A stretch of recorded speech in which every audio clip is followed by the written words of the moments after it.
foshnjë 7 muajsh është detyruar që të kalojë natën në burgun e Ponjskës në Pogradec. Marrim pak më shumë detaje në lidhje me këtë ngjarje nga gazetari ynë Tonin Froku, i cili na bashkohet në komunikim të drejtë për drejtë. Mirëmëngjes Tonin. Mirëmëngjes Tonin.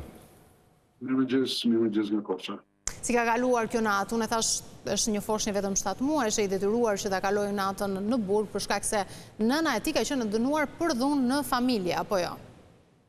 E vërtet, në vitin 2023, një nën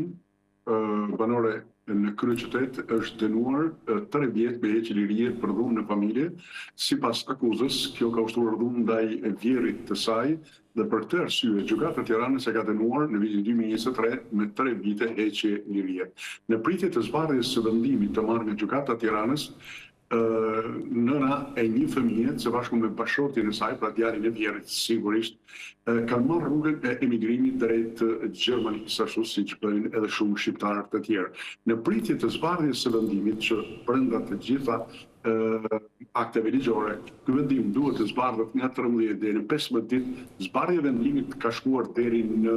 diçka më shumë se 2 muaj. Dhe kjo mos zbardhje e vendimit në kohën e duhur duket se është bërë pengesë për nënën, atëherë 31 vjeçare, të mos përfitojnë nga amnistitë të cilat janë realizuar nga Ministria e Linjës gjatë këtyre viteve. Pas kaq vitesh, ajo është rikthyer tashmë në Gjermani, në drejtim të kryeqytetit, me automjet së bashku me bashortin dhe me 3 fëmijët e saj, njëri prej cilëve pra 7 muaj dhe fëmia e dytë me probleme të theksuara shëndetësore, me sindromin Down, është rikthyer në pikën e kalimit kufitar të Muriçanit, aty ku autoritetet kufitare, pra të policisë kufitare të Muriçanit, nuk e kanë ndaluar gruan e cila pra nënën 3 fëmijëve, e cila kishte një vendim të forcës prerë tashmë e dënuar me 3 vite,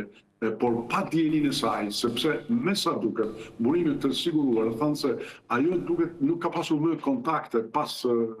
gjyqit të parë, në shkallën e parë të gjykatës të Tiranës, nuk ka pasur më kontakte me avokatin e saj. Dhe ka ardhur aty, nuk është ndaluar, pra e theksoj këtë nga autoritetet, po një gjë tjetër është bërë kur ajo ka rritur në qendrën e saj të banimit në kryeqytet. Aty ku i kanë shkuar oficerë të policisë të komisariatit numër 6, të cilët i kanë përmbledhje se ka një urdhër ekzekutimi, pra një vendim që ajo duhet të kalojë për të vuajtur dënimin e saj për 3 vitesh në burgun e grave në Pojskë të Pogradecit. Nëna është marrë nga forcat e policisë dhe është të sjell, pra me sa duket jo nga forcat e policisë, por e shoqëruar edhe nga forcat e drejtorisë së përgjithshme të burgjeve dhe e kanë dërguar në Pojskë, ndërkohë që fëmijët kanë mbetur të 3 me bashortin në shtëpinë e saj në kryeqytet. Duket se ka qenë i menjëhershëm reagimi i opinionit publik dhe atëherë kanë ndërhyrë në këtë rast avokati i popullit, i cili ditën e djeshme ka pasur një takim me autoritetet e burgut të grave në Pojskë për të parë më së shumti edhe kushtet ku do të qëndron të fëmija vetëm 7 muajsh, ndërkohë nga ana tjetër së bashku me avokatin kanë qenë dhe juristët e këtij institucionit, të cilët kanë filluar një hetim për të parë nëse ka shkelje apo jo, së pari për të parë se si është operuar pra të gjithë procedura ligjore me nënën, e me pas a është e ligjshme apo jo që ky fëmijë të kalojë në ambientet e një burgu siç është burgu i grave të Pojskës, pra së bashku me nënën e vet. Pra në këtë moment çështja është në duart e avokatit të popullit, i cili do të shohë se çfarë mund ndodh, apo jo, duke qenë se ajo duhet të ishte përfshirë në procesin e amnistisë. Sipas specialistëve të fushës, jurist, avokat, të cilët janë pyetur nga Vision Plus,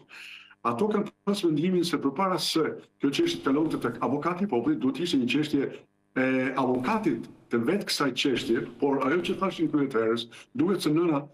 ka shkputur marrëdhëniet me avokatin e saj. Pra avokati duhet ishte ai që duhet ishte drejtuar një shkresë drejtorisë pas zyres juridike të drejtorisë së përgjithshme të burgjeve për pezullimin e këtij vendimit. Për pezullimin e këtij vendimit e theksoi këtë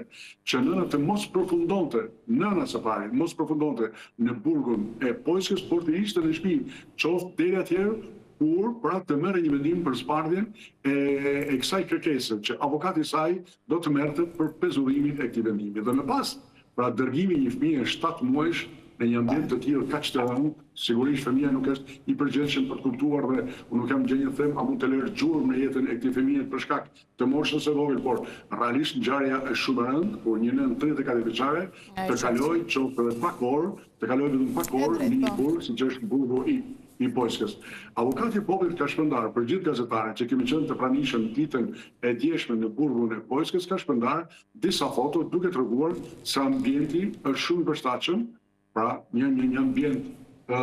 i mirë, po themi, se unë nuk them i përshtatshëm,